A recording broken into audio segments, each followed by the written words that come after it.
সিলেট মহানগর বিএনপির সাবেক সাধারণ সম্পাদক বদরুজ্জামান সেলিমের ফ্রান্স আগমন উপলক্ষে সংবর্ধনা প্রদান করা হয়েছে।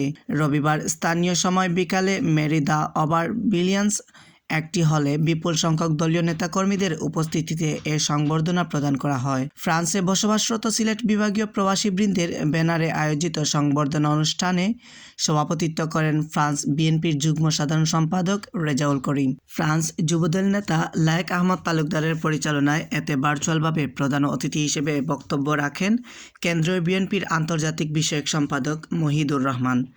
বিশেষ অতিথি হিসেবে বক্তব্য রাখেন সিলেট সদর উপজেলা ছাত্রদল সাবেক সভাপতি সাব্বির আহমদ সুটন, ফ্রান্স বিএনপির সহসভাপতি মাহবুবুল আলম রাঙ্গা, সিনিয়র যুগ্ম সম্পাদক কবির হোসেন পাটোয়ারি।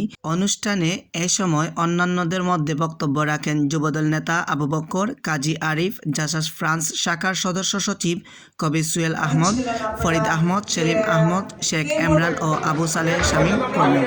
অনুষ্ঠানে বক্তারা বলেন, বাংলাদেশ জাতীয়তাবাদী দলের প্রতিষ্ঠার লগ্ন থেকে বদরুজ্জামান সেলিমের বিশ্বস্ততা ও দায়িত্বশীলতা ছিল অপরিসীম। বিভিন্ন সময় তিনি দলের বিভিন্ন পদে থেকে নেতাকর্মীদের আগলে রেখে স্বৈরাচার হাসিনার রোষানল থেকে বাঁচাতে পারলেও তিনি নিজের জয়েল জুলুম হুলিয়া মোকাবেলা করতে হয়েছে। আগামীতে দেশ ও দলের জন্য তিনি নিঃস্বার্থভাবে কাজ করে যাবেন। Desk report, Surma TV 24, Paris, France.